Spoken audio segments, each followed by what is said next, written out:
사랑하는 기쁨의 교회 성도 여러분, 안녕하세요. 오늘은 다같이 출애굽기 7장 14절에서 22절의 말씀을 함께 묵상하겠습니다. 여호와께서 모세에게 이르시되 바로의 마음이 완강하여 백성 보내기를 거절하는도다. 아침에 너는 바로에게로 가라. 보라, 그가 물 있는 곳으로 나오리니 너는 나일강가에 서서 그를 맞으며 그 뱀 되었던 지팡이를 손에 잡고 그에게 이르기를 히브리 사람의 하나님 여호와께서 나를 왕에게 보내어 이르시되 내 백성을 보내라. 그러면 그들이 광야에서 나를 섬길 것이니라 하였으나 이제까지 너가 듣지 아니하도다. 여호와가 이같이 이르노니 너가 이로 말미암아 나를 여호와인 줄을 알리라. 볼지어다 내가 내 손에 지팡이로 나일강을 치면 그것이 피로 변하고 나일강의 물고기가 죽고 그 물에서는 악취가 나리니 애굽 사람들이 그 강 물 마시기를 싫어하리라 하라. 여호와께서 또 모세에게 이르시되 아론에게 명령하기를 내 지팡이를 잡고 너의 팔을 애굽의 물들과 강들과 운하와 못과 모든 호수 위에 내밀라 하라. 그것들이 피가 되리니 애굽 온 땅과 나무 그릇과 돌그릇 안에 모두 피가 있으리라. 모세와 아론이 여호와께서 명령하신 대로 행하여 바로와 그의 신하의 목전에서 지팡이를 들어 나일강을 치니 그 물이 다 피로 변하고 나일강의 고기가 죽고 그 물에서는 악취가 나니 애굽 사람들이 나일강 물을 마시지 못하며 애굽 온 땅에는 피가 있으나 애굽 요술사들도 자기들의 요술로 그와 같이 행함으로 바로의 마음이 완악하여 그들의 말을 듣지 아니하니 여호와의 말씀과 같더라. 아멘. 우리가 어제 출애굽기 6장의 말씀에서 하나님께서는 바로에게 나아갔지만 이스라엘 백성들을 출애굽하는 것에 실패해 실망에 빠진 모세에게 다시 나타나신 것을 함께 나누었습니다. 그리고 또 한 번 하나님께서는 이스라엘 백성을 구원하실 것이다 라고 선언하시죠. 하지만 이번에는 이스라엘 백성들이 자신들에게 부여된 고된 노역 때문에 모세의 말을 들으려 하지 않습니다. 이때 하나님께서는 다시금 모세에게 바로에게 가라고 명령하시고 아론과 함께 그의 대언자로 삼으셨습니다. 오늘 출애굽기 7장에서 또 한 번 애굽 왕 바로에게 보내진 모세와 아론의 이야기가 기록되어져 있습니다. 하나님께서는 그들로 하여금 이스라엘 백성을 애굽으로부터 내보낼 것을 요청하라고 명령하셨습니다. 그리고 이때 하나님께서는 바로가 완악한 마음을 가지게 될 것이다라고 먼저 말씀하시죠. 하지만 하나님께서는 여러 가지 표징과 재앙을 통해 하나님의 능력을 나타내실 것이다라고 모세와 아론에게 말씀해 주십니다. 이 둘은 하나님의 명령대로 바로 앞으로 나아갑니다. 그리고 지팡이를 던져 뱀이 되게 함으로 그들에게 주어진 하나님의 능력을 나타내 보이죠. 하지만 이내 애굽의 요술사들도 같은 기적을 행하였습니다.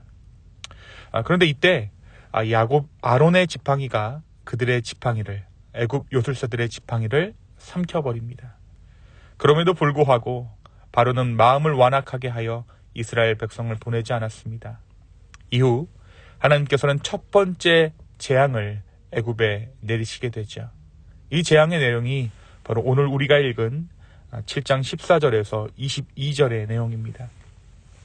하나님께서는 모세에게 바로의 강팍한 마음을 지적하시면서 아론이 지팡이를 들어 나일강과 모든 물에 대면 그것들이 피로 변할 것이라고 말씀하셨습니다. 모세와 아론이 하나님의 말씀대로 행하자 애굽의 모든 강과 운하, 연못물이 담긴 그릇의 물까지 모두 피로 변하였습니다. 그로 인해 물고기들이 죽고 강은 악취를 풍기게 되어 애굽 사람들은 마실 물을 구하지 못하게 되죠.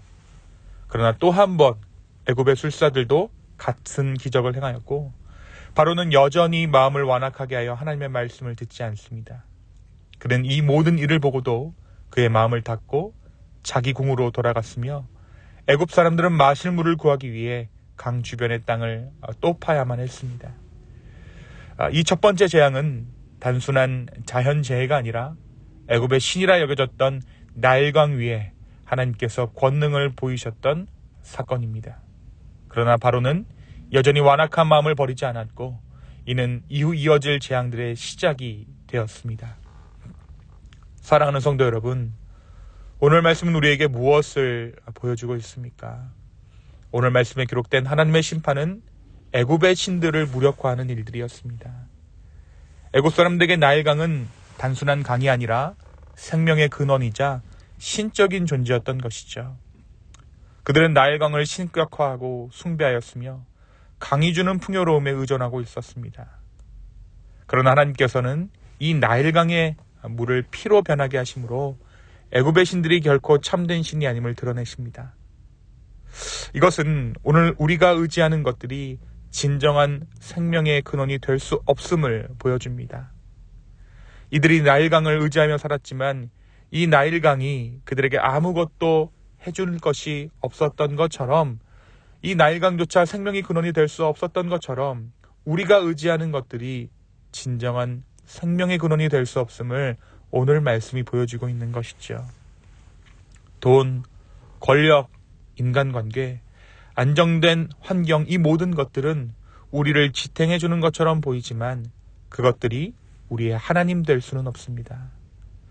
오늘 이 말씀은 하나님만이 유일한 참된 생명의 근원이심을 말해줍니다. 사랑하는 성도 여러분, 나는 오늘 무엇을 의지하고 있습니까? 그것이 하나님보다 더 큰 신이 되어버린 것은 아닌지 생각해 볼 수 있는 저와 여러분 되기를 소망합니다. 그리고 참된 구주이신 예수 그리스도의 복음을 다시 한번 의지할 수 있는 저와 여러분 되기를 예수님의 이름으로 축원합니다. 두 번째, 오늘 말씀에서 우리는 환난을 겪을수록 완악해지는 바로의 마음을 보게 됩니다. 오늘 말씀 가운데 피로 변한 강물은 결국 흐르지 못하고 썩어갔습니다. 하지만 더 근본적인 문제는 바로의 마음이죠. 오늘 본문에서 반복되는 중요한 표현이 있습니다. 바로가 마음을 완악하게 하여 듣지 아니하니 라는 표현입니다. 강물이 멈춘 것보다 더 큰 문제는 바로의 마음이 멈췄다라는 것입니다. 강물이 썩은 것보다 더 큰 문제는 이 바로의 마음이 썩었다라는 것이죠. 그리고 이 완악한 마음은 더 큰 심판을 그들에게 가져다 줍니다. 오늘 말씀에서 애굽의 술사들이 모세와 아론이 행했던 일을 따라했다라고 기록하고 있죠.